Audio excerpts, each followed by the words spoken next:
Good morning and welcome back to St. Isidore's Farm in this 11th video in the series on Successful Fathers by James B. Stinson. I apologize that it's been a while since I've gotten a video up. Been super busy with things the last couple of weeks and wrapping up the fall semester at school. But I'm on a 2-week break now, so I hope to finish up this video series. I had said originally I'd make 16 videos, so I hopefully have time to get these out in the next 2 weeks. That said, I want to get to it on this important section. Well, obviously they're all important. Stinson puts them in at the end of this book on Successful Fathers today for a reason. So number 11, successful fathers teach their children to be poor in spirit. Now, I will say Stinson takes a particularly materialistic look at poor in spirit. I'm going to add some thoughts at the end that pertain more to spiritually, internally being poor in spirit. Here we go. Such men know that excess wealth can corrupt people, adults as well as children. True. It's one of the central lessons of history as well as our Christian faith. As the scriptures say in many places, riches blind us to earthly and eternal realities. God did not create us to be mere consumers. This is the point I make frequently especially at school, talking with young people, is to caution them against becoming mindless consumers, to be intentional about everything that they do, especially what consumes their time, but also what they are consuming in terms of the food they put in their body and also the entertainments and other things that they are consuming. Not to be mindless consumers. I'm going to be teaching a course in the spring in part on Aldous Huxley's Brave New World, and it really is interesting that in his vision of a dystopian future, one of the central themes of it is how people are programmed to be consumers, to consume endlessly, to not repair things, to throw things away, that everything falls apart fairly quickly so that they're always getting new things, to consume pleasures, entertainments, and material goods. And that is, in Huxley rightly points out, a dystopian future that many would argue is the reality of our day. So Stinson points out that the successful fathers stress to their children, God did not create us to be mere consumers. How do fathers teach this poverty of spirit? In many ways. They work alongside their children at home, teaching the relationship between effort and results along with the satisfaction of personal accomplishment. I mentioned this in other videos, this idea that fathers in a post-industrial age leave the home and work somewhere else. Their children don't get to work day in and day out beside their fathers, and how important that is. So in teaching children to be poor in spirit and to understand the value of money, it's necessary for children to work alongside their fathers on projects, and so that they also can not only gain a value of understanding hard labor, time is money, but also that satisfaction of a personal accomplishment, having begun something and carried it all the way through to completion. And this, in 2015, where things can happen, so many things can happen at the push of a button, kids perhaps have lost a sense of patience and what really goes into even the device on which they're pushing that button, that a lot of education and learning and thought and creative process of a design process that went into making that thing that functions so easily. It did not happen easily. It came about through a lot of dedication and hard work. So we need to teach that to our children, or as somebody, a priest that I heard recently talking about the counseling people in their 30s who are very disappointed, who are disillusioned, struggling with depression and anxiety and other issues, because they will readily admit they've grown up in a world where things happened so quickly, instantaneously. They had instant gratification, and now they find themselves in a world where that is not the case. They don't get the things that they want like that. So Stinson is right to point out that we should, from a young age, get children to work alongside us on projects from beginning to end. Successful fathers are sparing in allowances. They make the children wait for things and, if possible, earn them. Yes, yes, yes. A good friend of mine, someone I respect a great deal growing up, his father never bought him things, and if he wanted anything, he had to work, earn the money, and pay for it himself. And now, in this friend of mine, I see a man who works extremely hard, who is humble, is good and very generous of his own time. But he also doesn't, still to this day, he is frugal. He doesn't have a lot of things he doesn't waste. He prioritizes his energies in his life. But I would say a lot of that comes from growing up without, in a home where he was not spoiled and things were not lavished upon him, except for love. They give generously of time and money to the needy, and they encourage but don't force the children to do the same. Yes, absolutely, we should do this. They don't fill the home with expensive gadgets and amusements. Again, keep it simple. I've got 5 children. We've all seen it. We've all heard the stories. You buy the child some really big fancy thing. They play with it for an hour, maybe a day or two, and then it collects dust, and the children go back to the much simpler things that they have through time immemorial, end up playing with sticks and other things that they found in the yard that they find much more entertaining and engaging of their imagination.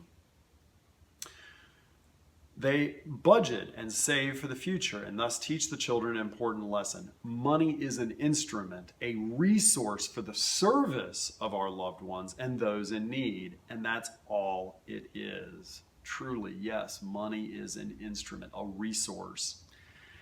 In a large sense, both parents deliberately teach children that real happiness doesn't come from pleasant amusements. We all know that, I hope. Real pleasure, real happiness doesn't come from pleasant amusements. It comes from other, more spiritual sources: confidence in God, a clean conscience, family solidarity, generosity to others, warm and respectful friendship, the satisfaction of a job well done. These are the real riches in life, even if you're broke. Real happiness comes from confidence in God, a clean conscience, yes, a well-formed clean conscience, family solidarity. Think about that. How much more happiness would there be in this world if we didn't have the dysfunction that we have today in so many homes, the tensions, the angers, the frustrations, all of which are from the world pressing in on us, but focused on the right things and putting more time and energy into our loved ones and those relationships than we do the other things that distract us in this life.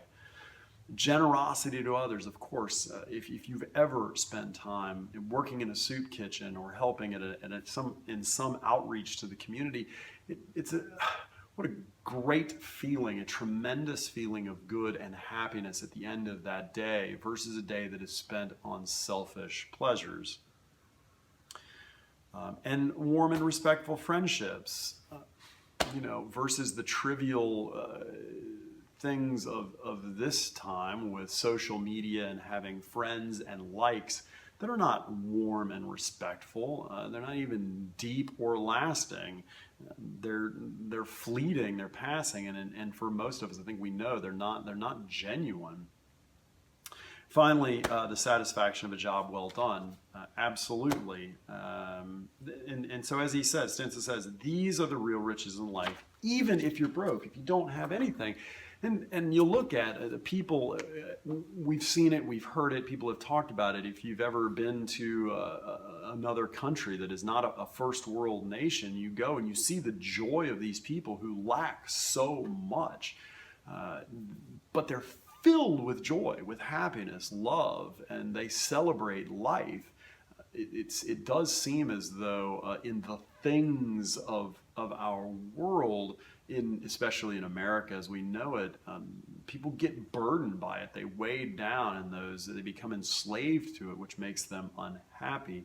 So to be liberated of that and find true peace and happiness in the good things of this life. All right, Stinson points to more economic and material matters when he talks about poverty of spirit. And I'm sure he witnessed this, and this was a primary thing that he saw in these wonderful young people he worked with in their families, particularly in their fathers. I just want to add to that the other sort of poverty of spirit, perhaps a primary one, which is humility. And that plays to those other things that he's talking about as well. But to possess or to strive after humility and to form that, I would argue that truly successful fathers are going to be keenly focused and aware of instilling and forming the virtue of humility in their children, to fight against, to stamp out pride, a wrong pridefulness in their children. That makes them hard of heart and kind of rigid and self-righteous, cocky, condescending, all of those things that you do run into and you see. I've seen those young people. But by contrast, I've also worked with many, many, many young people, just like Stinson, who were these incredible, these magnanimous children. And if you ask me, what do you see? What's the one thing you see in those young people, aside from their relationship and faith in God? It's humility. They're humble young men and women. They're not arrogant. They're not prideful. And then as a part of that, along with the humility, you find docility, and to be docile, that they're formable. They are, as we talk about in Scripture, that we should be in the hands of God like clay that can be shaped and formed. And that's what you find in these humble children who are poor in spirit, that they are also oftentimes docile. They take correction. You can speak to them. You can share with them insights, concerns. If there are behaviors or things that you're seeing in them that might need some work, they can hear it when you point that out to them.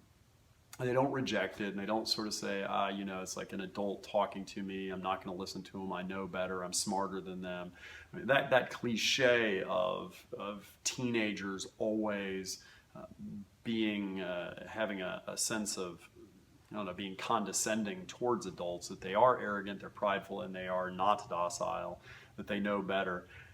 That is out there, and I might even argue it's out there more than it used to be. But there are still these incredible young people that you get to work with, who their parents, especially their fathers, have clearly formed them to be humble and docile, and they're terrific. You can give them feedback and suggestions, and they will not only hear it, but they will process it, they will internalize it, and particularly those things that they themselves find with a well-formed conscience, that they find to be helpful, they will keep and internalize and allow it to change the person they are in good and right ways.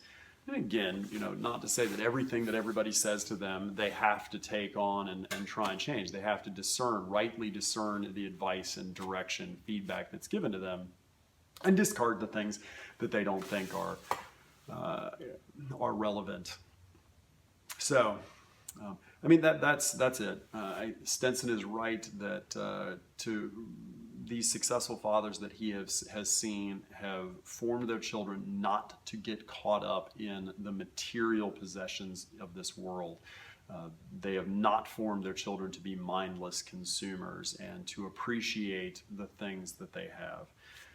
I would also argue they have formed them to be humble and docile, docile to God first and foremost, but also to their parents and other respected adults in their lives. And that combination of all those things, that they are poor in spirit. As Jesus says, blessed are those who are poor in spirit. So that's it. for this video. I hope this one has also been helpful, and I will, as I said, I hope and pray that I'll be able to get to the remaining videos in this series quickly in the next couple of weeks. Until then, I hope you have a great and blessed day in these last days of the Advent season in the run-up to Christmas. And until the next video, take care, have a great day, God bless.